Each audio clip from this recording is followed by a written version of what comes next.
So I was looking at this gun here. This is the Taurus GX4. It's really kind of their response to, like everybody did when the 365 came out. They're like, oh, now we need to make a micro compact. But I love Taurus because they are, I think they're very innovative lately, and they're making similar products at a very reasonable price. But you had mentioned something that, because I was actually thinking about going home with this today. Resale value. But you were talking about how most people today are really wanting the optics. So for some reason, and that's really why I was going to buy it, review it, and then bring it back to you and trade for something else. Yeah.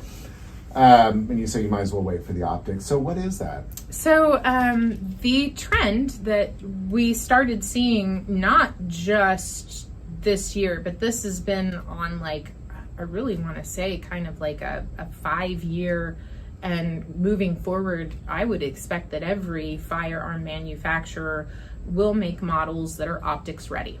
MOS usually stands for Modular Optics System, and you see a lot of firearms that'll have MOS designation. And what that usually means is that on the top of the firearm along the slide, and usually in front of the sights right here, between the chamber and the sights, there will be this removable plate. And it usually just takes some Allen screws, 2 little screws come off, a plate comes off, and then you can drop a red dot optic onto the top of your slide. So people that are having issues lining up those tiny little dots on a short focal plane usually have a much better experience and an easier experience looking through a nice little window screen and there is a red or green light projected on that, and whatever that reticle is projected onto, whatever that window screen you line up that dot on, that is what you're going to hit. And that is so assuming easy. You aligned your sights correctly. Yes. Yeah. Out of the box, out of the box, if you don't mess with windage or elevation, most of them are dead on, and really? you don't even have to touch anything on them. It's just, the issue is retraining humans. Actually, that's what I was going to ask you about. Like, I guess I have 2 questions about that. One is, are there more people looking for optics-ready handguns than there are people looking for just handguns that aren't necessarily optics-ready today? No, but I am starting to steer people toward the optics-ready, because the ones that come in returned are the ones that are not optics ready, and their previous owner is like, yeah, I'm gonna go with something that I can put a red dot on. I shot my friend's gun, or I had a really cool experience at the range. Someone let me handle their firearm, try it out, and it had one of these little optics on it. And it was so much fun, and I couldn't miss, and I thought it was awesome. And so now here's the one that can't do this, and I want to look at something that can and trade this for what can I put an optic on.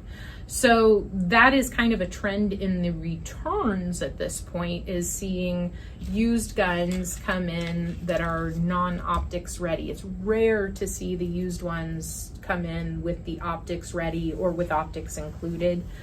People are hanging on to those and turning in the stuff that you can't fit the optics on.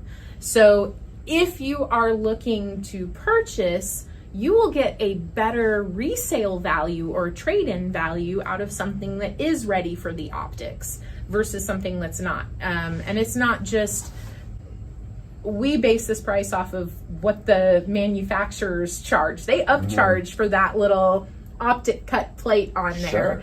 Sure. So if they're gonna upcharge us, it passes down to the consumer. Sure. And it works when you go to resell it too. If you purchase the top tier, you're still going to get more money back for something that was a higher grade than for something that was a lower grade. So if you're looking that way for resale trade, that's what you need to be keeping in mind. The people that are coming in and they're wanting, it's like, let's say somebody like me, they're like, oh, I always wanted, one of these GX4s really bad. Oh, wait, it's not optics ready. is it younger people, older people, middle-aged people? Like, because I would think there's a generation of people that are like, I don't want that on my gun. There is definitely an older generation that said, I've never used one of those. I'm really not comfortable with this, and I kind of sort of feel like I am too old to start getting comfortable with this now. So let's kick it old school. Let's just go for what I know. Yeah, there are those people. However, those are the same people that do see the benefit of having one that is also optics ready, because what's going to happen to that firearm when they're done with it? Who is going to wind up with this firearm? Is it going to be something you are passing down? Is there somebody in your family that expresses an interest in firearms that maybe you would be gifting these to? And if you're not going to use it, it doesn't mean that you wouldn't want to give them the option to use it or not. I mean, that's if it's something you're going to hand down to somebody, I would say make sure that it's something that, first of all, they can modify to make it their own as they see fit. And the easiest modification is usually optics, or the attachment of some sort of accessories. It used to be the rail mounted lasers or a light underneath. Very popular in the early 2000s. Very, very, very, very popular, right? But you don't see that as much anymore. You still have those options available if you want them, and some people have hung on to all those accessories for those firearms in case someone in the future wants those accessories and options. They're there, and that's so awesome. But to have the ability to have a red dot on top, it's all the people. It's not just one person or another that comes in looking for it or says, no, I'm not going to try it. Every single human being on the face of the planet is interested in trying something new at some point. Sure. And so that's the easiest way. And it's something, you don't have to put an optic on it today, or even this year, or even next year, or even in 5 years. But whenever you do want to put it on, you have the ability and the right. option. Yeah. It's there. So it's pretty cool to see something that is ready for that. Moving forward into the future of that object. I think it gives it a longer life in the possession of your collection or whoever winds up with it down the road. So pretty that's cool. Interesting, but that is a trend you're kind of seeing, is people saying, I don't, this one isn't optics ready. Yeah. I need one that is optics ready. And I mean, if you look like, okay, so you said the micro compacts, the SIG P365s, and it is trending. They're not really coming out with anything that's not going to be optics ready.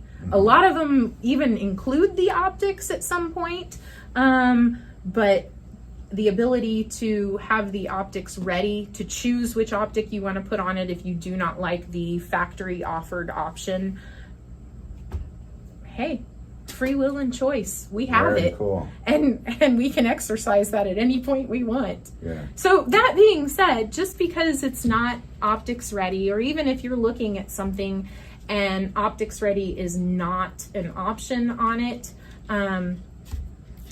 you can have them made optics ready. Like, you can take it to a machinist and have somebody that knows what they're doing carefully remove material and set holes in there that you could mount an optic to. But that is some specialized machining, best done by a gunsmith on a manufacturing license that is well respected and trusted by yourself or your community.